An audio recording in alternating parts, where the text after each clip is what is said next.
What's your outcome? Have you gotten really clear on what you want to get out of your practice? And I mean this in the context of your immediate goals, like how often do you want to be practicing on a weekly basis? And I mean it in terms of your longer term goals. I mean, you've had a practice for 14 years, 12 years, and I'm wondering what we can do to facilitate you getting what you want out of your practice time for the best outcomes, because it doesn't help you much if I give you some material, you get the material for a week or two, but then you're not picking up your poi because you're not, for whatever reason. I know life is life, but the question is, how much of a priority do you want your practice to be in your life? And how much do you want to make it part of your experience?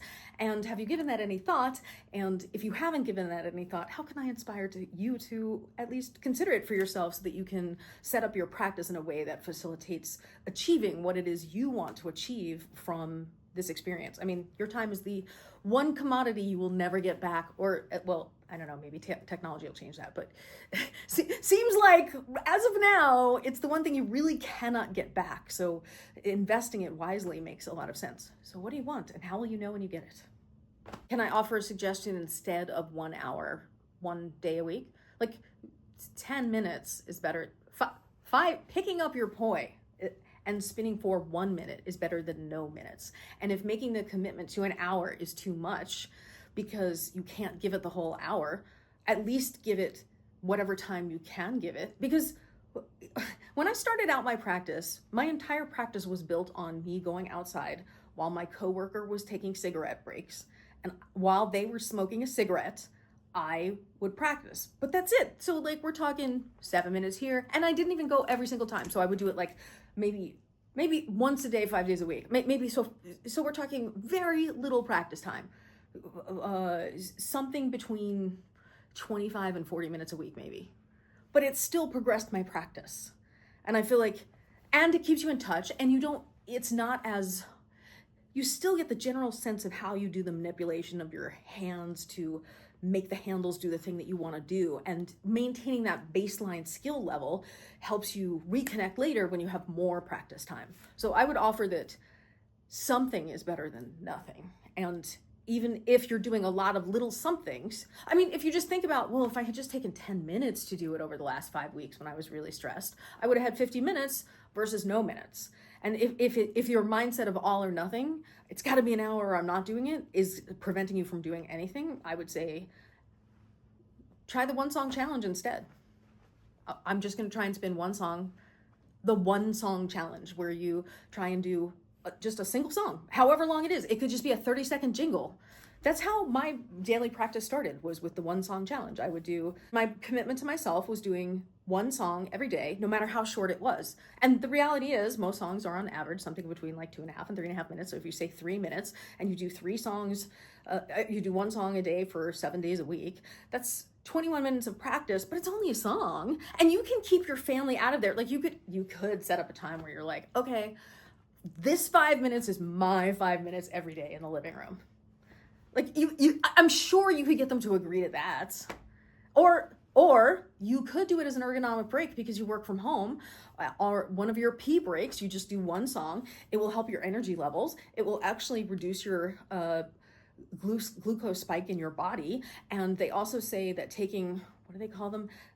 Dance parties is supposed to be really good for your metabolism overall. I've seen multiple, I haven't researched enough to be speaking as if I'm an expert on the subject. And there seem to be multiple studies that indicate having these short intervals will help you with maintaining all kinds of positive things in your body, including your glucose levels, which I think is, anybody who's worried about metabolic dysfunction, that might be something to be considering.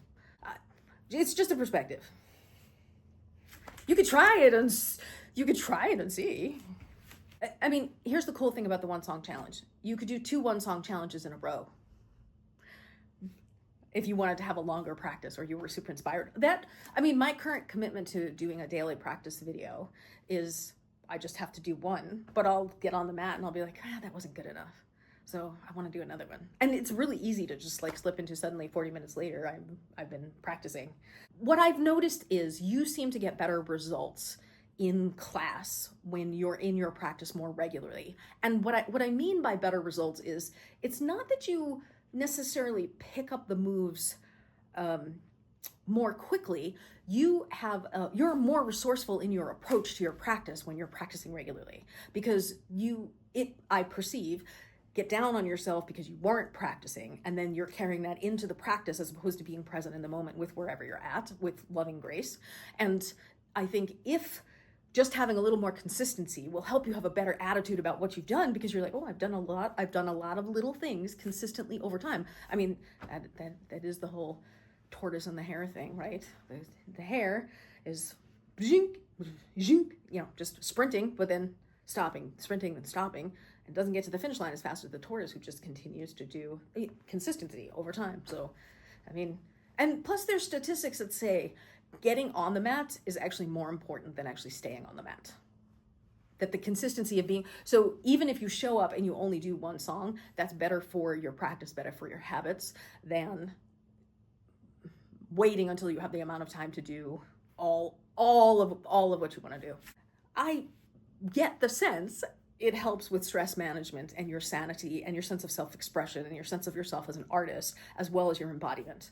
And okay, so I'm getting a lot of head nods. I would invite you to consider, even though this isn't your own self-generated goal, I would invite you to consider, as a investment in yourself as a worker in your company, that you, as a bio break / ergonomic break / mental health break / stress management break, at some point every day, you do a song. Or every workday, just as part of your workday. And that way you have no real excuses. Like you're paying yourself to practice. I'm just saying.